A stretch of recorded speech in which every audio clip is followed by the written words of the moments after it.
নাজিরহাট পৌরসভা, যেটি ফটিকছড়ি পৌরসভার পরে এসে, এটি হচ্ছে মেডিকেল, নাজিরহাট মেডিকেল, অর্থাৎ নাজিরহাট মেডিকেলকে মূলত এটির নাম হচ্ছে ফটিকছড়ি স্বাস্থ্য কমপ্লেক্স। এটাকে মানুষ নাজিরহাট মেডিকেল হিসেবে চেনে। এটি হচ্ছে নাজিরহাট মেডিকেলের রাস্তা। মেডিকেলের রাস্তা বললে এদিক দিয়ে নিয়ে যাবে আপনাকে নাজিরহাট বাজার, এখানে তারপর আছে ঝংখার। এদিকে অনেকগুলো স্কুল কলেজ স্কুল রয়েছে এবং প্রতিষ্ঠান রয়েছে অনেকগুলো, বেশি করে আদর্শ স্কুল রয়েছে এখানেও আরেকটি স্কুল রয়েছে। নাজিরহাট পৌরসভা এবং নাজিরহাট এরিয়াটি অত্যন্ত সুন্দর, মানুষজনের মন মানসিকতা অত্যন্ত ভালো। এখানে অনেক কিছু নিয়ে এই নাজিরহাট পৌরসভা গঠিত।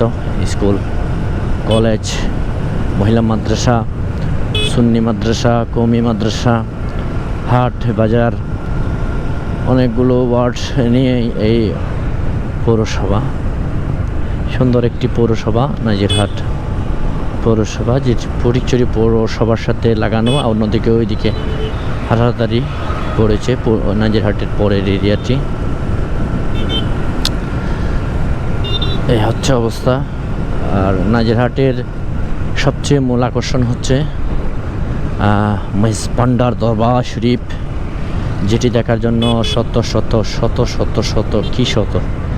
লাখো কোটি মানুষ এখানে প্রতি বছর সমাগম হয়, জমায়েত হয় এবং বিভিন্ন উরুসের ছাড়াও অন্যান্য টাইমেও এখানে মানুষজন আসে। এবং এখানে দরবার শরীফ, এটি হচ্ছে সামনে রয়েছে দরবার শরীফের মেন গেট। ওই যে উপরে পতাকা দেখা যাচ্ছে মেজবান্ডার শরীফের পতাকা। এবং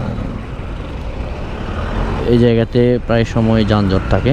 এটি হচ্ছে 3 রাস্তার মোড়। এখানে দুঃখিত 4 রাস্তা, নাজিরহাট বাজার, মেজবান্ডার, ফটিকছড়ি হয়ে শহরে যাওয়ার যে রুট, সেটি সবসময় যানজট লেগে থাকে এই জায়গাতে। এটি হচ্ছে অবস্থা। যাই হোক, এখান থেকে দেখাচ্ছে রাঙ্গামাটি যদি যেতে চান আপনাকে 69 কিলোমিটার পাড়ি দিতে হবে। হাটহাজারী 15, অক্সিজেন যদি যেতে হয় 27 কিলো আপনাকে পাড়ি দিতে হবে। যে কোনো যানবাহনের মাধ্যমে আপনি যেতে পারবেন।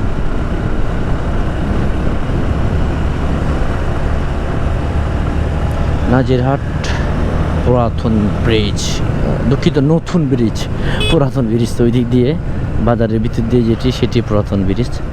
সেটি অনেক ভেঙে চুড়ে এখন গাড়ি চলে না, সেখানে মোটরসাইকেল নিয়েও যাওয়া যাবে না, সেখানে শুধুমাত্র হেঁটে যাওয়া যায়। এটি হচ্ছে নাজিরহাট নতুন ব্রিজ আমরা শেষ করলাম। তো সামনে নোয়া রাস্তার মাথা এবং এরপর থেকে ফরহাদাবাদ এরিয়া। যাই হোক, ভালো থাকবেন, সুস্থ থাকবেন। আমাদের চ্যানেলে নতুন হয়ে থাকলে আমাদের চ্যানেলকে ফলো দিয়ে রাখবেন। এরকম তথ্য এবং দৃশ্যমূলক ভিডিও দেখতে চাইলে আমাদের চ্যানেল ইমন ব্লগস, এবং ফেসবুকে দেখতে থাকলে ফেসবুক পেজ ইমন ব্লগস পেজকে ফলো দিয়ে রাখবেন।